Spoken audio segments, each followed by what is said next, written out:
I paused in the hallway, my hand resting on the frame of a photograph that had hung there for decades. My son as a baby, his tiny fist tangled around the gold chain I once wore every day. Through the open window, I heard his voice now, older, colder, carried on the late summer air. She's not part of us anymore. Not part of them. After years of sacrifice, after every meal, every bill, every sleepless night, I had become an outsider in my own family. All right, before we dive into this crazy story, do me a favor. Subscribe and tell us where you're watching from. The smell of lighter fluid lingered in the air, that sharp synthetic scent clinging to the late summer breeze as if the grill had exhaled something it couldn't take back. Alice Munro stood at the edge of the backyard, her heels pressed into the soft earth beside the garden bed she'd tended for 35 years. From her vantage point, she could see the crowd gather near the patio, where her son, Brian, held court with a confidence that never required consent. He wore the kind of smile that asked to be watched, not trusted. One hand gripped a beer bottle, the other waved in lazy arcs as he spoke just loud enough for the circle around him to fall quiet. "So when Mom finally downsizes out of the way," Brian said with a chuckle, "we can blow out that weird back hallway and finally open up the space." Laughter sparked around him, some nervous, some genuine. Kara, his wife, let out a clipped snort that didn't reach her eyes. She was already gliding toward the buffet table, heels clicking on concrete, her manicured hand lifting Alice's tuna casserole and relocating it to a folding card table near the trash can. She didn't say a word. She didn't need to. The gesture said everything. At the lemonade station, June Monroe froze mid-pour. The pitcher trembled in her hand as she turned slightly, locking eyes with her grandmother across the yard. Her expression was apologetic, protective, unsure. She looked like she wanted to step forward, and like she knew she couldn't. Alice gave her a small nod. Not warm, not cold. Just steady. She turned back toward the house, moving slowly as if time could be stretched by the way one's feet met the floorboards. Inside, the quiet held a different kind of weight. Familiar, brittle, dense with memory. In the living room, framed photos lined the built-in shelves. But her gaze landed on one in particular, a black and white image in a brushed silver frame, just slightly askew. She reached out and straightened it without thinking. It was her favorite, Brian, 6 months old, cradled in her arms, staring at the camera with a puzzled frown while her younger self beamed. Her necklace, a delicate gold chain, had caught around his tiny fist, and she remembered how it had taken nearly 10 minutes to untangle without waking him. Now, his voice echoed faintly through the open windows. "It's not like she's using the space. It's dead square footage." More laughter. Alice inhaled through her nose and exhaled through pursed lips. Her hand moved without hesitation to the shallow ceramic dish on the entryway table, the one shaped like a maple leaf, chipped on the underside. Amid the paperclips, pennies, and dried rubber bands sat a brass key, dulled with age. She pocketed it.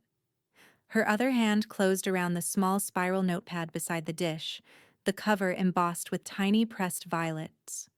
She didn't open it, just ran her thumb across the edge of the pages, then set it back down with care. In the kitchen, she passed the fridge covered in old magnets and newer reminders.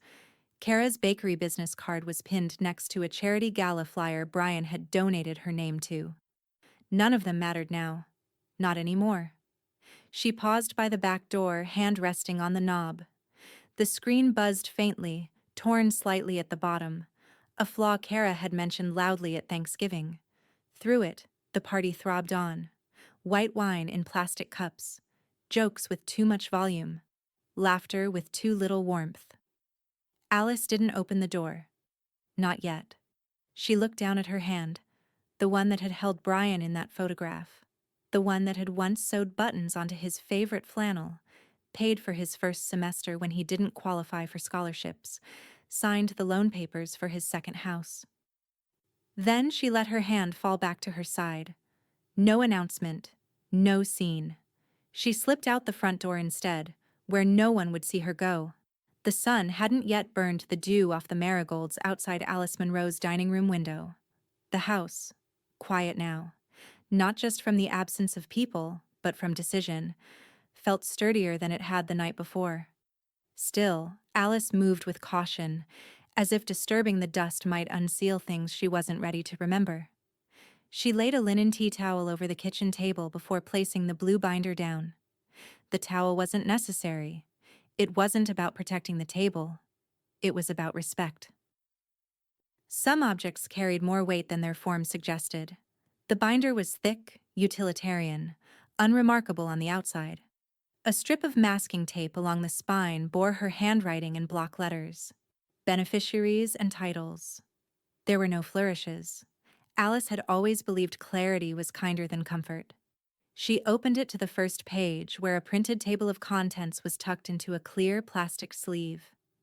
Each tab had been created years ago, when the decisions were still theoretical. Now they were real. She began cross-checking. IRA, June Monroe, primary beneficiary. Secondary beneficiaries, Hartwell Community Foundation, Madison Literacy Alliance, brokerage account, same structure. Checking and savings, payable on death, POD forms confirmed, all directed to June. Her eyes didn't linger on the names. She wasn't here to feel. She was here to finalize. Alice flipped to the back sleeve and carefully removed the older forms. These bore Brian's name, once written so confidently under primary.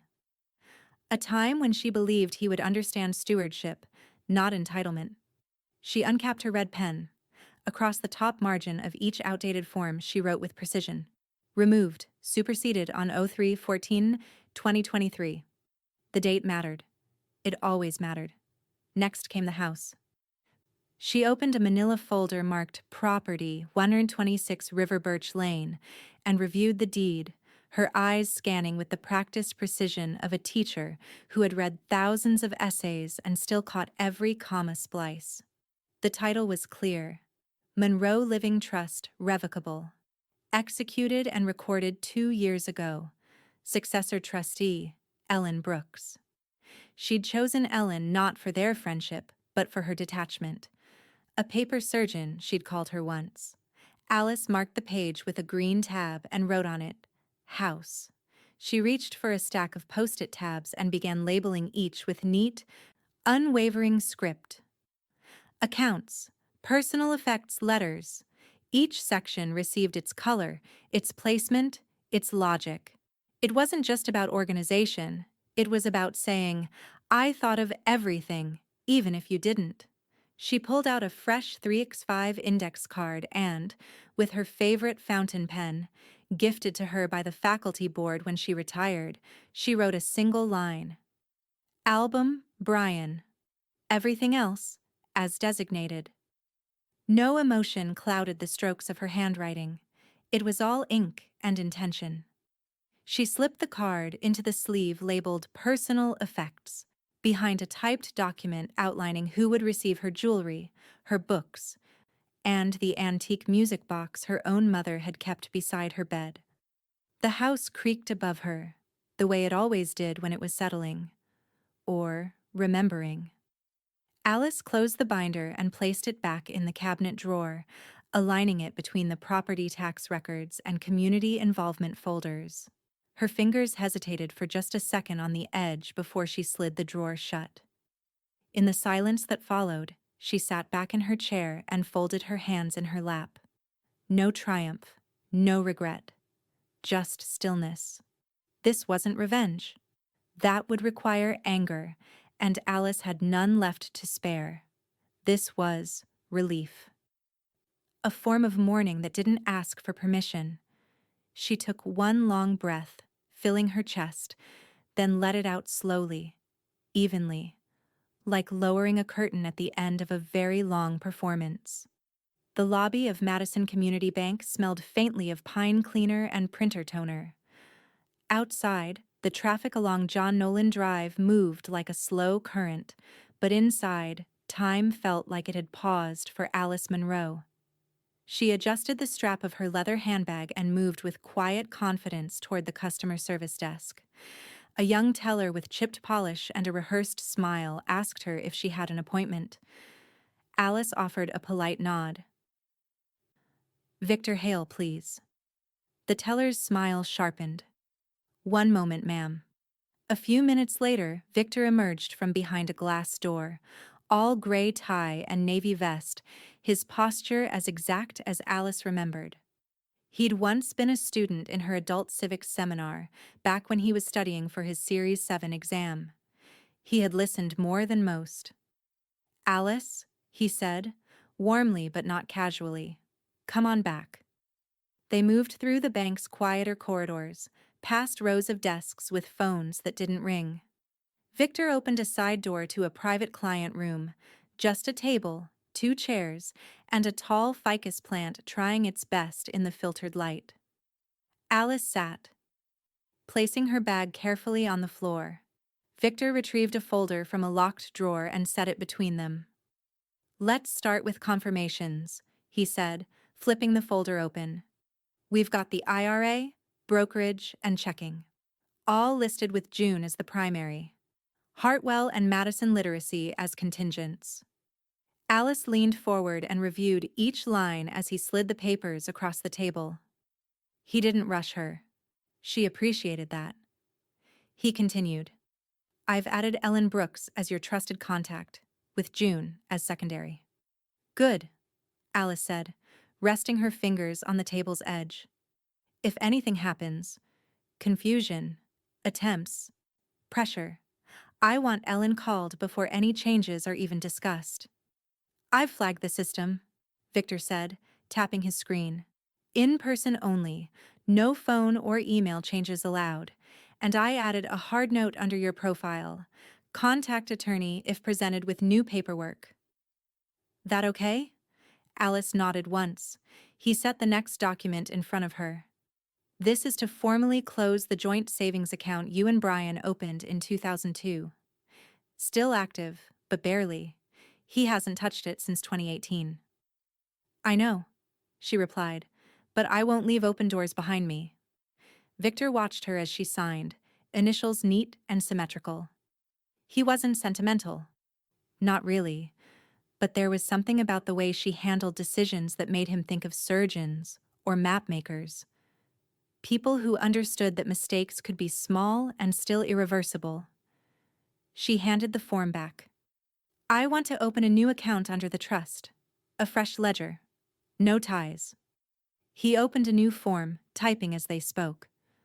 "Monroe Living Trust. Do you want this account to receive direct deposits?"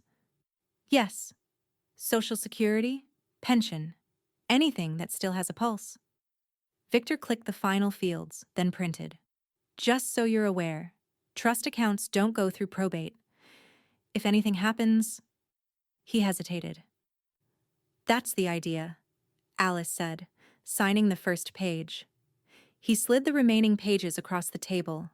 She signed and initialed each one with a calm hand. No hesitation, no comment.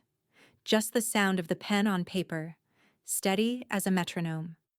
When she finished, she closed the pen and placed it gently in her bag. Victor glanced down, then back up at her.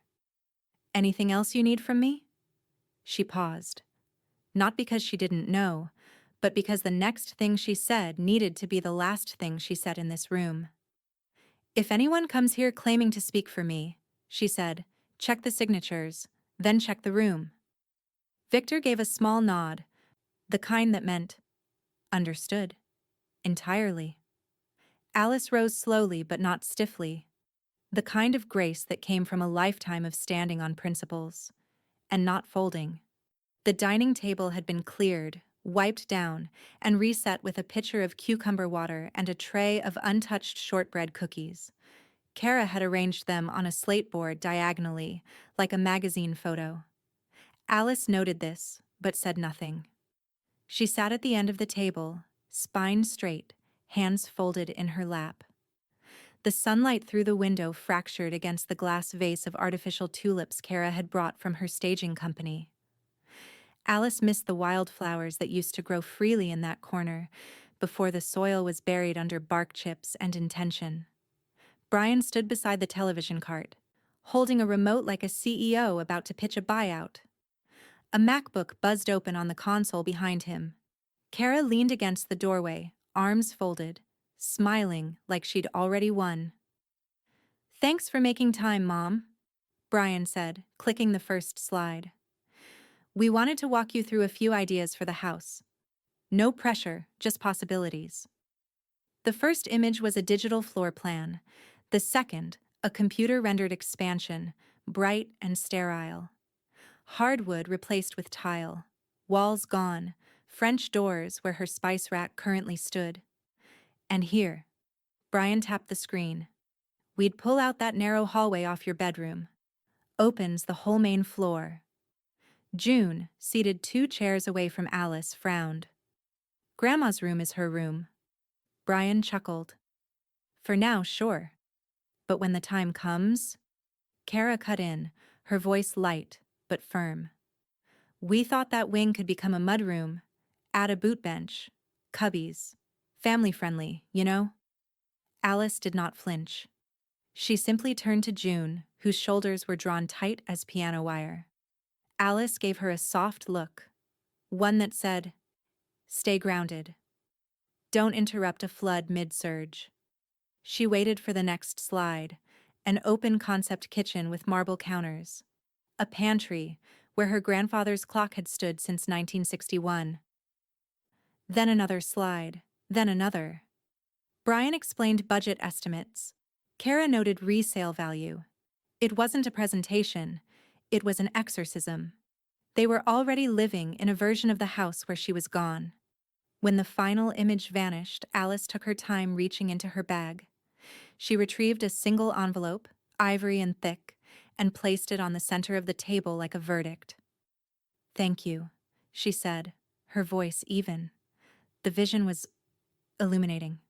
Brian blinked, confused, then leaned forward. "What's that?" "A letter. From me. For you." Kara reached for it first, but Alice lifted one finger. "For Brian," she said, calm as weather. "He's the one with the remodel plans." Brian slid the letter out. The paper was crisp. The ink, blue and sure. He read in silence. Kara peered over his shoulder halfway through and quickly pulled back, her lips tightening. It wasn't long. A single-page letter typed, signed in pen, notarized in the corner. "I will be making no gifts, advance or otherwise, to Brian Monroe. This is not punishment, it is correction. I ask only for continued respect until the day I am no longer here to require it." He barked a dry, humorless laugh. "So that's it? You're cutting me out? You won't be part of us anymore then." Alice met his eyes across the table. "Noted." June didn't move. She didn't need to. The silence made its own posture. Kara looked away, pretending to smooth the edge of her phone case. The screen reflected nothing but her own expression, taut and failing to hide its calculation. Alice stood, gathering her bag with the same grace she'd taught in her public speaking classes for 3 decades. She smoothed the hem of her cardigan, then glanced down at the envelope now lying slightly askew on the table. The air in Ellen Brooks' office always smelled like parchment and pine oil. The wood paneling wasn't original. It was a reproduction from a remodel 2 decades earlier, but it held the same weight as the real thing, and Alice respected that. Ellen sat behind her desk, her reading glasses perched low on her nose, flipping methodically through a legal folder marked Monroe, Alice, Trust, Will, Update. She didn't ask questions she didn't need answered. "The pour-over will," she said, sliding the first document across the table. "Distributes all residual assets not already titled to the Monroe Living Trust. Standard clause package, durable language. You've reviewed this already." Alice nodded. "We've added a no-contest clause," Ellen continued, "as requested. Anyone who challenges the trust receives $1 and forfeits everything else. This clause is enforceable under Wisconsin law. It's been upheld repeatedly in Dane County. Good, Alice said, reaching for the pen. Her signature was clean, centered. No wasted space, no shakiness. She initialed each page with the same rhythm she'd once used to grade exams. Quick, decisive, fair. Next came the personal property memorandum. Ellen handed her a separate sheet. This is where you list individual bequests outside of titled assets. It doesn't go through probate, but it's referenced in the will. Not legally binding unless signed and dated, which you'll do in a moment. Alice picked up her pen again and wrote a single line in her familiar cursive, "Family photo album, to Brian Monroe." She paused, then underlined only once. Nothing else followed. No lists of jewelry, no designations for her piano or china set or first edition books. Just the album. One object. The rest would follow the trust instructions, already ironclad. Ellen glanced at the line and said nothing. Her expression didn't shift, but her eyes carried understanding. "Now," Ellen said, reaching for a sealed manila envelope. "This is your ethical will. You called it a values letter. I formatted it accordingly. It will be read aloud when your documents are formally reviewed. It's not enforceable, just lasting."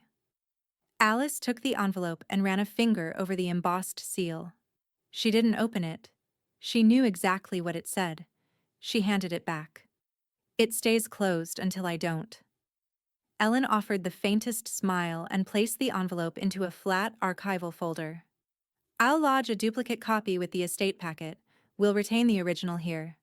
Fireproof drawer, 4th level, locked cabinet." Alice stood. One more thing. From her satchel, she withdrew a cloth-wrapped item, roughly the size of a large book, and unwrapped it on Ellen's desk. It was the family photo album. A heavy, leather-bound archive, corners worn but pages intact. Dozens of handwritten labels tucked beneath the plastic sheets. Some photos had captions in fountain pen. Others bore only years and initials. Alice opened the back flap and sewed gently, deliberately, a tiny velvet pouch onto the inner spine with a single needle and black thread. Inside the pouch, she placed the brass key, the same one from the maple leaf dish. The one Brian didn't know he'd already lost access to. June watched from a chair in the corner, silent the entire time. She hadn't spoken since they'd entered the office, but her eyes hadn't moved from the album once. Alice glanced at her. "You see now?" June nodded, slow. "I think I do." "It's not punishment," Alice said, more to the room than the girl. "It's preservation." Ellen closed the file and stood. "You future-proofed this." Alice pressed her hand gently on the album's cover one last time before wrapping it again in the cloth and returning it to her bag. The zipper closed with a soft finality. The table was set for 4. Real linens, real porcelain. Alice hadn't used the lemon-trimmed tea set in years, not out of neglect, but because there hadn't been a moment that called for civility sharpened into something ceremonial. Until now. She placed the last spoon gently beside Kara's plate, adjusted it by a 1/4 inch, then stepped back and looked at the arrangement. Cups, saucers, honey in a cut glass bowl, thin lemon slices on a china tray. And in the center, between the place settings, in a space where a centerpiece might go, she laid the family photo album, wrapped in soft cloth. Unspoken, but unmistakable. Brian entered first, still mid-sentence. "And all I'm saying is that the guest room has no insulation. You could feel the draft." Kara followed behind, arms crossed. "We're just trying to be helpful, Alice." Alice motioned toward their seats. "I thought tea might make this easier." Brian blinked. "Tea?" "Lemon," Alice said. "No sugar, just honesty." They sat. June arrived last, quiet and careful, and took her usual place to Alice's right. Her eyes flicked to the album, then dropped again. Alice poured for everyone with steady hands. No one touched their cups. "Before we begin," she said, folding her napkin with gentle precision, "thank you, Brian, for what you said last week." "About me? Downsizing out of the way." Brian scoffed, leaning back in his chair. "That was a joke." "I know," Alice said calmly. "Still, it helped. It clarified things." Kara rolled her eyes, lips tight. "Are we doing this again?" "No," Alice said. "We're finishing it." She unwrapped the cloth covering the photo album and turned it slowly, placing it so the spine faced Brian. Then she tapped the cover once, lightly, like a gavel that didn't need force. "When I die," she said, voice low but audible, "this is yours." Brian's eyebrows rose. "The album?" Alice nodded. "Only the album." Kara gave a tight laugh, sharp and metallic. "You're joking." June didn't move. She barely breathed. Brian looked down at the leather binding like it was a piece of driftwood washed up on shore. Familiar. Unclaimed. "So," he said slowly, "that's it?" "That's it," Alice replied. "Try to take more and you'll get $1. And a very long fight you will lose." Brian's mouth opened, but Alice raised a single finger. Not scolding, not pleading, just finished. "Trusts are funded. Tau Ds are current. Beneficiaries are named. The house deed has been sealed in trust for 2 years. The will pours over. The clause is no contest." Kara's eyes narrowed. "You already filed all that?" Alice turned to her. "You helped. Without meaning to." Kara stood abruptly, pushing her chair back so fast it scraped the floor. "This is exactly what you planned for," Alice said. "Just not from me." Brian hadn't looked away from the album. His jaw tightened once, then relaxed, then clenched again. "Why give me anything at all?" he muttered. Alice's voice was soft.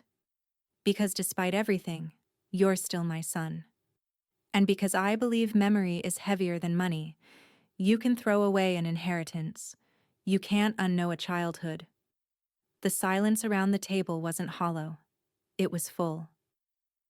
Full of photographs with names scrawled on the backs. Full of brass keys tucked in cloth. Full of everything unsaid, now codified into the one thing he couldn't legally challenge, what she had chosen to remember. Alice stood, slowly but without effort. She placed her napkin beside her teacup, untouched. "Tea's getting cold," she said, brushing past Brian as she reached for her cardigan. "Conversation already is." The Dane County Register and Probate was housed inside a sand-colored municipal building 2 blocks from the Capitol. No marble, no grandeur, just bad fluorescent lighting, thin carpeting, and the hum of old computers doing quiet, permanent things. Alice Monroe stood in line behind a woman arguing about guardianship paperwork, and a man trying to amend a will for a cousin who'd been dead 3 months. Neither exchange interested her. Her eyes drifted to the narrow glass display on the wall. "Vital records. Protect what matters." When her number blinked onto the screen, A114, she stepped forward without hesitation. The clerk at the counter wore readers on a turquoise chain and a Dane County name tag. Pierce, Danielle, Danny. Her hair was pulled back in a clip, and her tone was brisk, but not unfriendly. Alice placed her manila folder on the counter and opened it neatly. "I'd like to file a pre-need lodging of my estate documents." Danny nodded and reached for a stamped form beneath her desk. "Pour over will?" "Yes. Trust documents are already funded. I'm just lodging the will." "Understood." Danny flipped to the next page and scanned it. "No contest clause?" Alice raised one eyebrow. "Enforced and initialed." Danny gave the smallest approving nod. "Smart. That'll shut down most fishing expeditions." She began typing, her nails tapping the keyboard with practiced rhythm. "Original copies?" One with my attorney, one with me, one here. Safe deposit or fireproof home storage? Bank vault, under the trust name. Secondary access already filed with the bank. Danny didn't look up. Good. Don't rely on in-home safes. They get raided before obituaries even hit the paper. Alice slid a separate envelope across the counter, pre-addressed, sealed, and labeled, lodged copy, Monroe Estate. Danny accepted it, eyes scanning the label, then the return address. We'll timestamp and file. You'll get an acknowledgement letter in the mail. Alice nodded. That's all I need. Danny looked up now, direct. If anyone shows up after your death with a codicil, something claiming to revise this, we'll verify signatures and witness affidavits. Date stamps. Ink forensics, if it comes to it. I expect it will, Alice said. And if it does? Alice's voice didn't shift. They'll lose before they begin. Danny reached under the counter and pulled out a half-sized cream card. Emergency contact. Name of next of kin or designee to notify when we process the file. Alice didn't hesitate. She took the pen and wrote, June Monroe granddaughter, university student, point of contact. She slid it back across the counter. Her handwriting was precise, even now. Block letters, straight lines, no smudges. Danny took the card, clipped it to the internal folder, and tucked the full file into a steel bin behind her. The bin bore a label, lodged, to hold. That's it? Alice asked. Danny leaned back slightly, gave a small smile that was more respect than politeness. That's it. You've done the hard part already. Alice blinked slowly, absorbing the words. Not the right part. Not the legal part, the hard part. The part that required nerve and finality, and knowing what it means to close a door that won't open again. She reached into her handbag, retrieved her gloves, and slipped them on, one finger at a time, not out of ceremony, just rhythm. As she turned to leave, Danny spoke again, gently, not needing a response. You've thought it all through. Alice paused, looked over her shoulder. No, she said. I felt it all through. Then I wrote it down. And then she left, lighter. The early afternoon light poured over the clapboard siding of the Monroe house, stretching long shadows across the freshly edged lawn. The wind carried the crisp scent of dry leaves, drifting down from the maple tree out front, the one Alice had planted when Brian was 7 and had once tied ribbons around without being asked. She wasn't home. Alice had walked down to the lake path, a thermos in one hand and her cane in the other, though she didn't really need the cane. It had become part of her silent strategy. People underestimated women who walked slowly. People like Brian. June was upstairs in the study when she heard voices below, unfamiliar at first, clipped and professional. She said the square footage is underutilized, especially in this market. Is there a survey on file? Not yet, but I've got verbal from the son. He's local POA.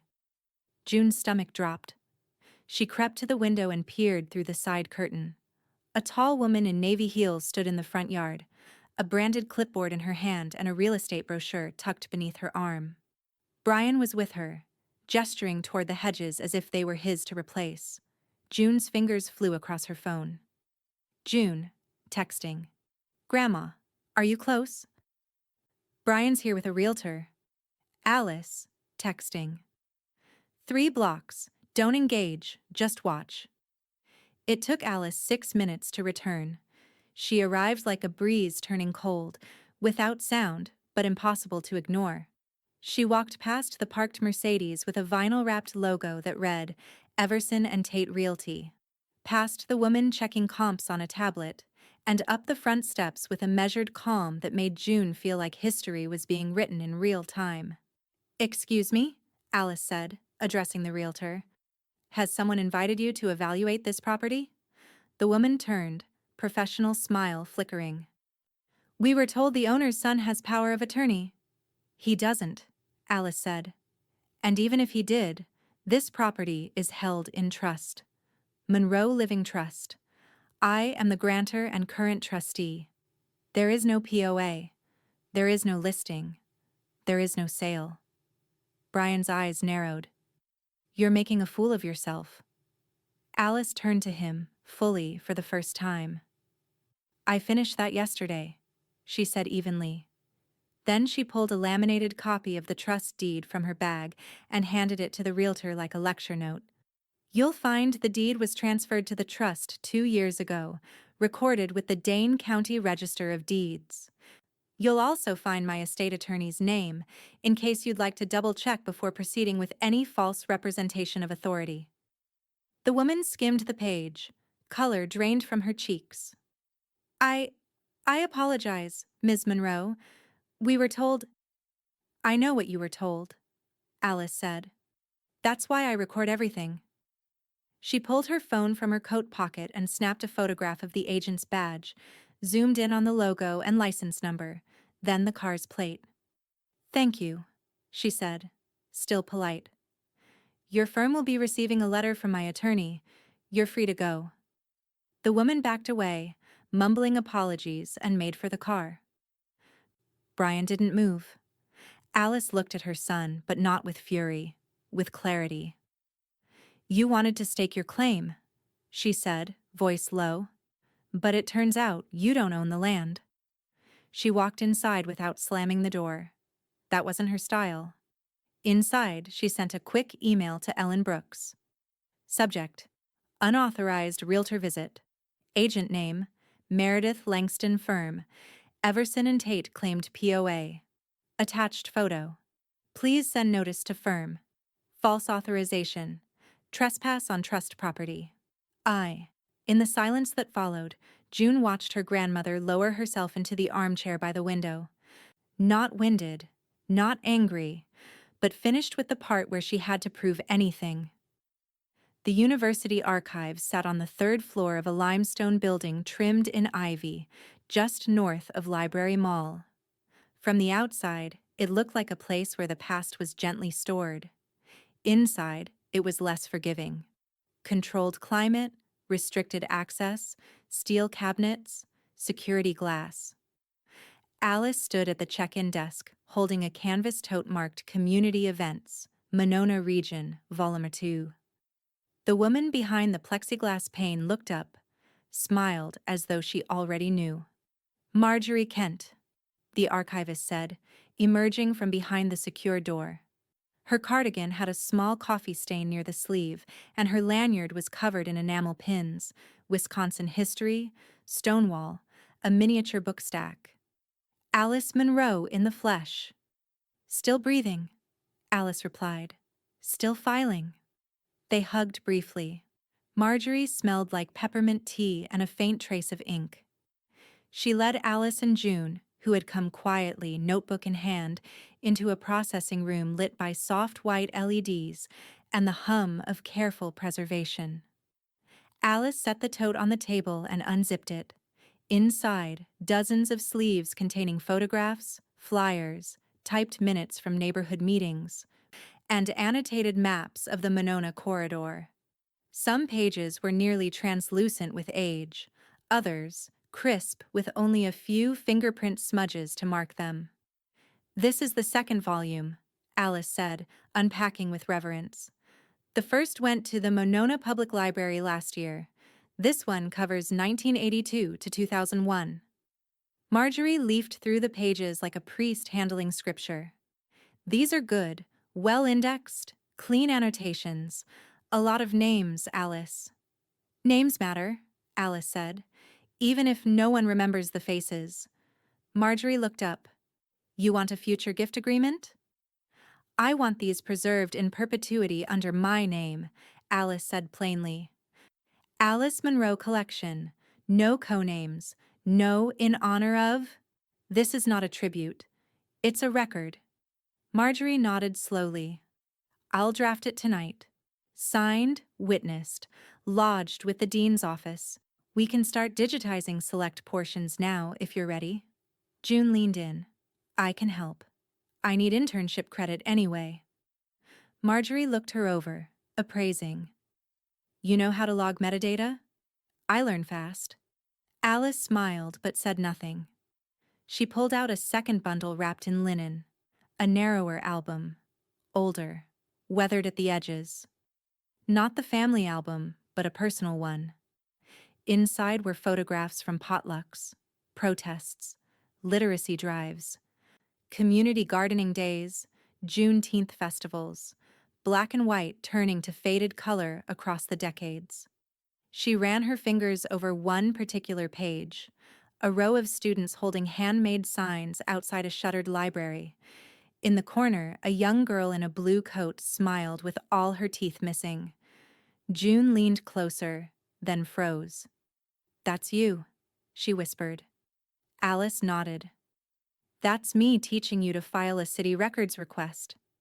Marjorie laughed gently. "Some kids get lemonade stands. June got FOIA requests." June smiled faintly. "It explains a lot."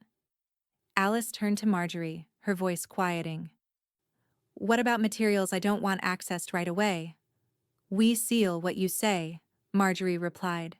50 years, 99 years, posthumous only. You tell us." Alice looked to June. "Posthumous. 50 years?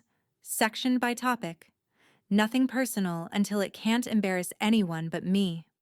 "Understood," Marjorie said, already making notes. Later that night, back at home, Alice sat in the den with the family photo album open on her lap. The house was dark but calm. June had gone to bed. The windows were cracked for the breeze. Alice reached for her archival pen and began tucking in metadata notes.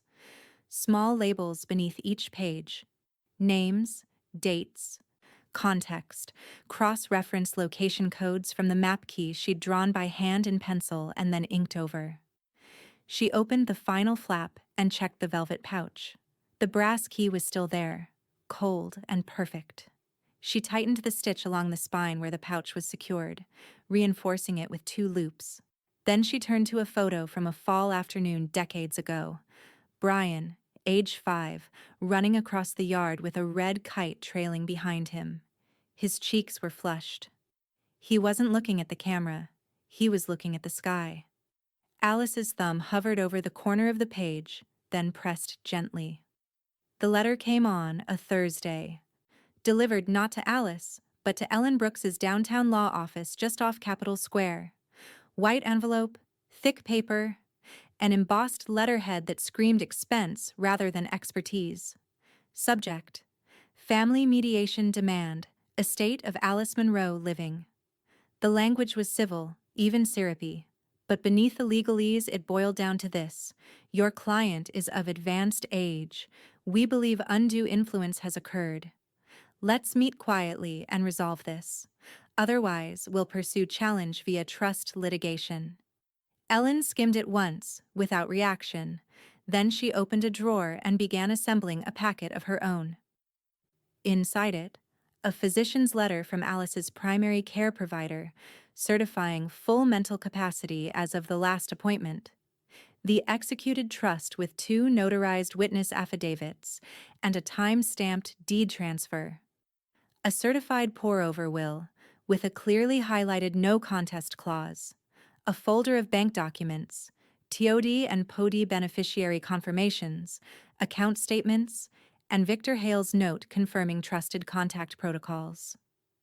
A cover letter written in Ellen's language, blunt, surgical, and coded for attorneys to understand precisely what she was not afraid of. She emailed the full packet to Brian's lawyer at 3:17 p.m., CCing no one but herself.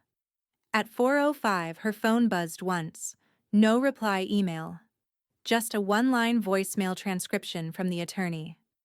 "We're reviewing. Please advise your client not to dispose of any personal items."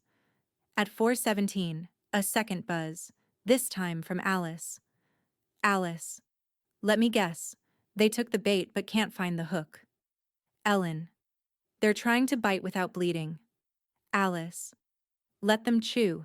There's nothing left but paper." At home, Brian read the documents aloud to Kara like the words might soften under repetition. "She left everything outside probate," he said. voice cracking somewhere between disbelief and defeat. Accounts go directly to June. The house isn't even part of the will. Kara snatched the documents from his hand, flipping through pages. This clause. What does it mean? He didn't answer. She looked up. What does no contest clause mean, Brian? It means, he muttered, if I sue, I lose the only thing I do get.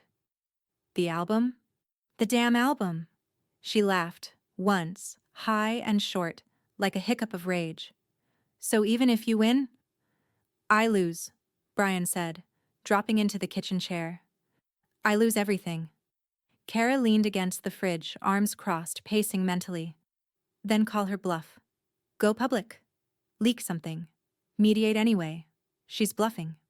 She's not, he said. She's playing chess with trust law, and I'm already mated.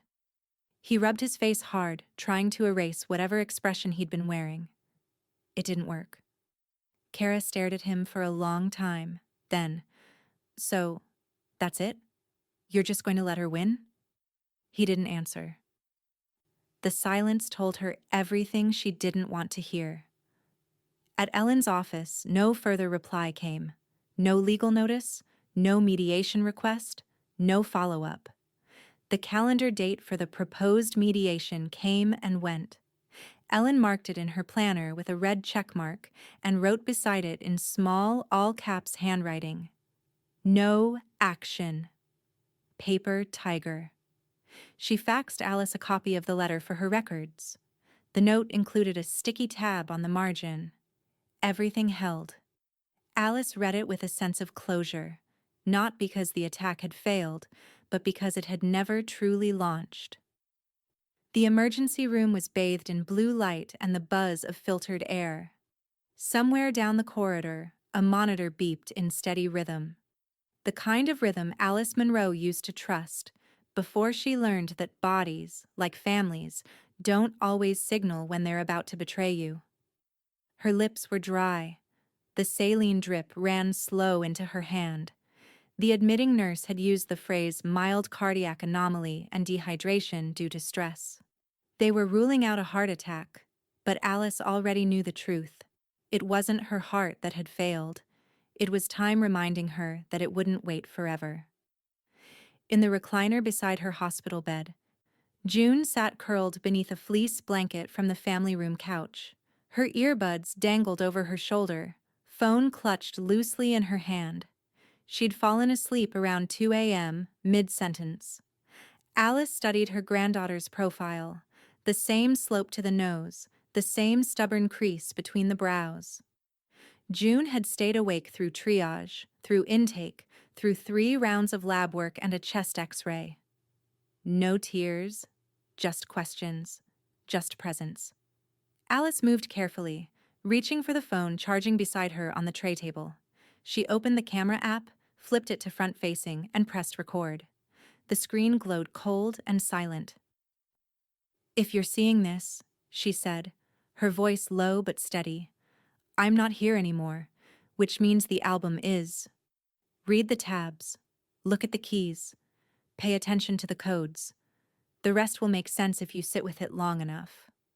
She stopped, considered restarting, then didn't. "And one more thing. You don't owe forgiveness to anyone who counted you out before they counted you in. That includes family." She ended the recording and tucked the phone back into June's sleeping palm. Then she pulled the blanket tighter around her. The overhead lights dimmed further for night rounds. A nurse peeked in, checked the monitor, and left again. Alice reached for her own phone this time and typed 2 brief messages, both to contacts that didn't require reintroduction. 2. Ellen Brooks admitted. Stable. ER holding. Green light any alerts from bank or court. Assume challenge posture. 2. Victor Hale. Still trustee. Still breathing. Flag anything unusual. Contact Ellen before you call me. She hit send on both, then locked the screen. At 3:32 a.m., her phone buzzed once more. New voicemail. Brian Munro. She didn't open it. She didn't need to. She handed the phone to June. now half awake and blinking, without speaking. June opened the app, pressed play, and let the voice fill the sterile silence. "Mom, it's Brian. Look, I heard you're in the hospital. No one told me anything. That's not right. I should have a key to the house, just in case. For safety. Just text me where the spare is. I'll handle everything. I'll make sure things are locked down." June looked up. "He wants a key." Alice shook her head slowly. "He always wanted more than that." June stood, rubbed her eyes, and walked out to the hallway. She flagged down the nurse at the station and said 2 sentences. "Brian Monroe is not on the visitor list. If he calls or shows up, page security." By the time she returned, Alice was asleep, deeply this time, her chest rising and falling with a kind of peace June hadn't seen in weeks. She slipped her hand into Alice's and rested her cheek on the edge of the blanket. The overhead monitor beeped a soft lullaby of order. The first post hit just before sunrise. A vague, pixelated photo of the Monroe house, taken from the sidewalk, captioned, "Prayers for Alice Monroe. She's in the hospital. Family hoping for clarity and closure." No source, no signature. Just tagged with Kara's bakery account and one of Brian's burner usernames, Imanona Truths. June saw it during her first coffee refill, phone propped against a chipped ceramic mug. The image flickered on screen like a rumor trying to grow legs. She stared at it for a beat too long, then opened notes. "Grandma is home and fine," she typed. "Resting. Thanks for checking. If you didn't hear it from her or me, it's not the truth." She posted it as a story, not a feed. No hashtags, no drama. Just quiet truth. Time-stamped. Within an hour, 3 relatives messaged her privately. One sent a heart emoji. Another wrote, "Thank God. Ignore the noise." The post from Monona Truths disappeared by noon. Ellen Brooks saw it too. She kept a private RSS alert on Kara's business pages and had created search queries for Brian's activity weeks ago. By 10:32 a.m., she had drafted and sent a cease and desist notice to Brian's counsel. "Your client's circulation of speculative medical claims regarding a living adult with confirmed legal capacity is defamatory and will be pursued as elder-targeted misinformation if not corrected by close of business. Kindly advise your client that estate law does not respond kindly to slander paired with inheritance envy." She CC'd Alice. No reply came. Victor Hale read the alert on the bank's internal flag system that afternoon. He was between meetings when the branch assistant manager flagged a silent override request logged under Alice Monroe's profile. The request came from a secondary user login, never authenticated, no authority on file. Victor didn't call the number listed. He didn't email. He logged a hard note. Flag. Any future POA, trustee, or account roll requests for Monroe Living Trust must be referred to Ellen Brooks prior to acknowledgement. Fraud protocol in effect. Contact Ellen immediately. Then he clicked Require in-person authentication for any request involving name changes, account redirection, or power of attorney, and marked it indefinite. Back on River Birch Lane, the kitchen was filled with the warm, nutty scent of oatmeal cookies baking in a 375-degree oven. Alice moved slowly, but not weakly. The hospital band still circled her wrist, half tucked beneath her sleeve. She hadn't taken it off yet, hadn't decided whether she wanted to. Her motions were methodical. Butter scraped into the bowl. Brown sugar leveled with the edge of a knife. Raisins pressed into the dough like punctuation marks in a language only the living understood. She didn't bake for visitors. She baked because normalcy was a form of rebellion. So was silence. June leaned in the doorway, arms crossed, phone in hand. "They deleted the post," she said. Alice nodded once. June held up her phone. Victor flagged something. Ellen said we're covered. Again. Alice reached for the cooling rack and laid out 6 cookies, lined like sentences that didn't need to be spoken aloud. June stepped into the kitchen and began wrapping each one in wax paper. Later, in the den, Alice pulled the family photo album onto her lap for what she knew would be the last time. She had combed through every page, every caption, every folded corner. She had placed notes in the margins, tucked metadata behind the plastic. She had underlined names, dated birthdays, cross-referenced neighborhoods to census blocks. Now only the final page remained blank. She opened to it. No photos, just soft cream paper, thick and soundless. She uncapped her pen, then wrote one sentence: clean, centered, deliberate. Memory is what you inherit when you're trusted with the truth. She let the ink dry. She closed the album. And then, without a ceremony, she slid the book into a canvas tote bag stitched with navy thread. The label on the front read simply, Brian. The office was quiet, filtered through the hush of carpeted hallways and secondhand sunlight. Ellen Brooks sat at the head of the small conference table, a leather folder open before her, a ceramic mug of lukewarm mint tea beside her right hand. Brian and Kara took the seats across from her, both stiff, dressed more for confrontation than comfort. June sat beside Ellen, silent, her back straight, hands clasped in her lap. In front of Ellen rested a single sealed envelope. Ellen adjusted her glasses, then began without ceremony. This is the ethical will. It is not legally binding. It is a values letter, meant to clarify what was left behind and why. Alice requested it be read aloud in this office and recorded in transcript. She unfolded the paper, her voice steady and clear. To those present, you are not owed my absence nor entitled to my presence. What I leave behind is not an apology, nor a prize. It is a record of who I believed you were when I made my final choices. To my granddaughter, June, you are the only person I trusted to listen without reaching.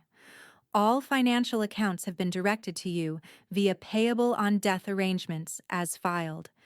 The house will remain in the Monroe Living Trust for 5 years past my death, with full occupancy and usage rights to you alone. If you choose not to reside in it, the house passes to the Hartwell Foundation to be used as a transitional home for women returning from incarceration. This is not a burden. It's a gate I've held open. You may walk through or let others enter. That choice is yours. To Brian, you will receive the family photo album. Only that. No money, no property, no contest. You may find that memory weighs more than money ever could. If you open it with care, you'll understand why. Kindness is not a transaction, love is not leverage, and inheritance is not justice. It is intention. I intend peace. What you do with it is your inheritance. Ellen paused, folded the page, and slid it back into the folder. Silence gathered. It wasn't the kind that begged to be broken. It was the kind that announced itself before anyone could speak. Ellen turned to Brian. Per the instructions, your bequest is here. She lifted the navy tote from beneath the desk and placed it in front of him. The label read, Brian. Brian stared at it, as if touching it might confirm something he wasn't ready to believe. Kara leaned in. Open it. He did. The fabric rustled. The weight of the album hit the table with a soft, declarative thud. He unwrapped the cloth and flipped open the cover, his mouth a thin line of disbelief. Tucked into the inner spine, the velvet pouch. Inside, a brass key and a folded note, handwritten. He opened the note with trembling fingers. This key opens Safe Deposit Box Number 312, Monroe Living Trust, verified ID required. Inside, letters only. If you're here, you have a choice. You were always enough. Money is not love. Choose the album, or choose anger. He stood so fast the chair scraped against the floor. The room flinched, but no one stopped him. Kara looked after him, uncertain, then followed. At Madison Community Bank, the air was cool and fluorescent. Brian stood at the customer service desk, the key in hand, his name scrawled on a deposit box access slip. Victor Hale emerged from the vault corridor without surprise. "I was told to expect you." Brian shoved the key forward. Victor inspected it. "ID?" Brian handed it over. Victor confirmed the name, the box number, and the trust label. Without another word, he led Brian back through 2 doors, past a secured gate, and into a private vault room.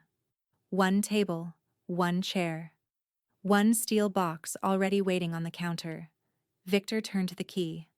The lid opened with a breath of metal. Inside, 3 items.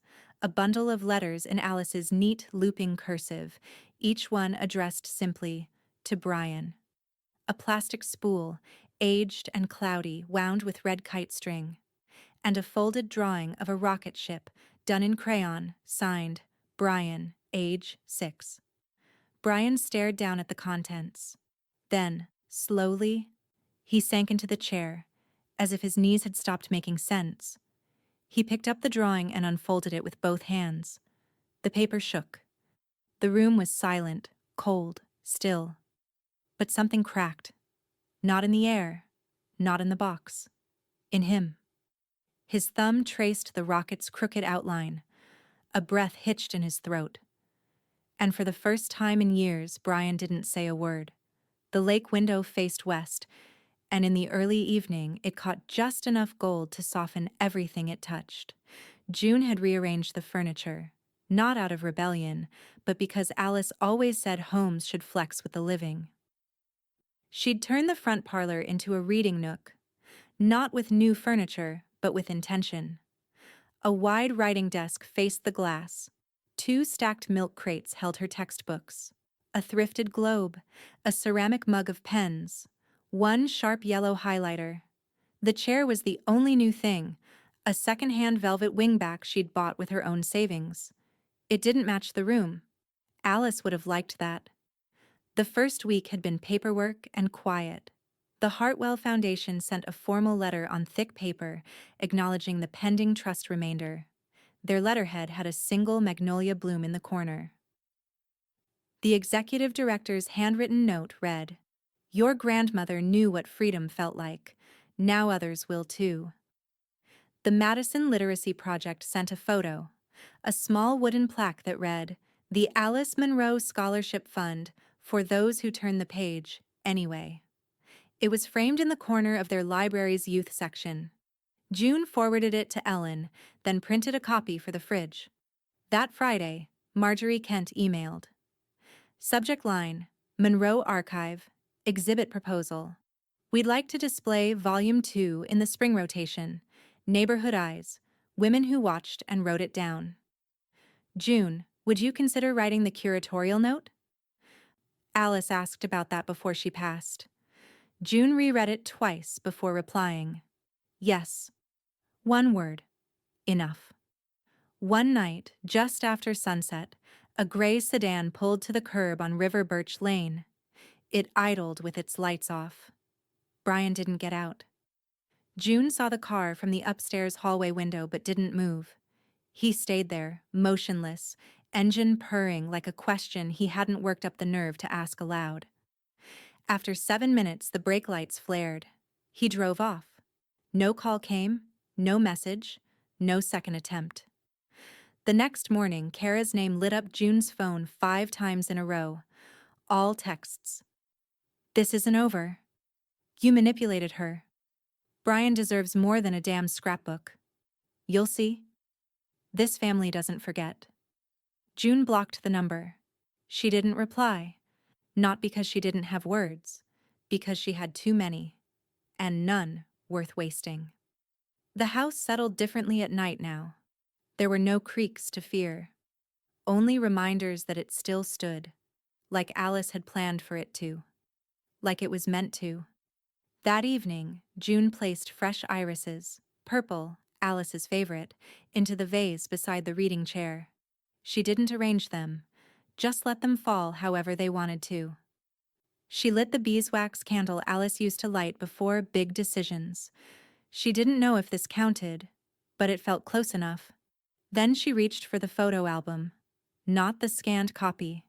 Not the digital archive Marjorie had started indexing, the real one, canvas tote, navy thread, still labeled Brian. She slid the album from the bag and placed it in her lap.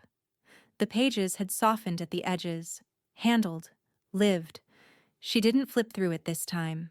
She opened only to the last page, cream, bare, except for the single sentence Alice had written before sealing the book for good. Memory is what you inherit when you're trusted with the truth. June ran her finger across the words. Not reading them, touching them. She whispered aloud, I trust you back. The house didn't answer. It didn't have to.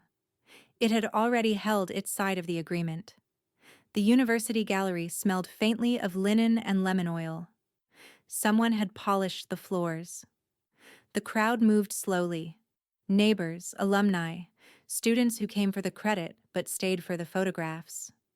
On the wall above the entryway, stenciled in serif lettering, Alice Monroe. A neighborhood in photographs below that. A quote she once scribbled in the margin of a planning memo. History doesn't ask for perfection, it asks for witnesses. June stepped into the room just before the second wave arrived. She hadn't worn black. Alice would have hated that. Instead, she wore a plum blouse and a long cardigan with loose threads at the sleeve, because Alice always said, memory doesn't require starch. The photos were arranged chronologically. Monona potlucks, church murals, street protests, literacy drives, library fundraisers, cleanup crews, art fairs, paper flyers, handwritten notes, a ribbon from the first garden day, curled and pinned to the wall. Children tugged at sleeves, pointing at faces. That's you. No, it's not. Wait, oh my God. Mom, you wore that? Shh. Laughter echoed in soft bursts, the way it does when something old becomes new again. In the far corner, Marjorie Kent stood with her clipboard, shepherding volunteers and press quietly, as if she were backstage at a sacred play. She wore a small purple brooch shaped like a book. She caught June's eye, then nodded toward a side display. New, just installed. A polished plaque in brushed brass. The Alice Monroe Trust for Civic Memory, Archival Freedom, and the right to keep our own records. June's throat tightened. Marjorie stepped beside her. She knew what she was doing. She always did, June whispered. Marjorie touched her arm. You ready? June looked around. The crowd had slowed. The docent had gestured people toward the back wall, where a glass display case stood like punctuation. She nodded. Yes. Marjorie stepped aside. June took the small microphone. No podium, no notes. She used to say that most people wait too long to tell the truth, that by the time they try, it's already rewriting itself to sound kinder than it was. Her voice didn't shake. She taught me to keep records of what matters, not the showy things. The things that disappear unless someone's stubborn enough to write them down. She paused. That was her gift. Not a perfect memory, just a determined one. She stepped back. No applause, just quiet, the kind that listens. In the back of the gallery, near the exit, Brian stood with the tote bag still in his hand. He hadn't put the album away. He clutched it close, like it might vanish if he didn't hold tight. His eyes were rimmed red, not performative, not performanced, just tired, and raw, and very quiet. June noticed him, didn't flinch. He approached slowly, weaving between guests, saying nothing until he reached her side. His voice was barely above a whisper. She kept everything. June turned to him. She kept us. She said it gently, without accusation. Brian looked down. Even after all of it, she always said memory isn't about who earned it, it's about who needs it. He looked like he wanted to say something else, but didn't. Instead, his eyes flicked toward the display. In the final case, centered at the back of the gallery, beneath soft lights, the family photo album, laid open to the middle pages. Dozens of small labels peeking from the edges. A red kite photo. A school drawing. A corner of a birthday napkin. Beside it, set into a carved velvet insert, the brass key. No plaque explained it. No caption tried. It didn't need one. Because the thing about an album like that is, it tells you what it is. If you stay long enough. If you're willing to read. Visitors passed by in silence. Some paused. Some didn't.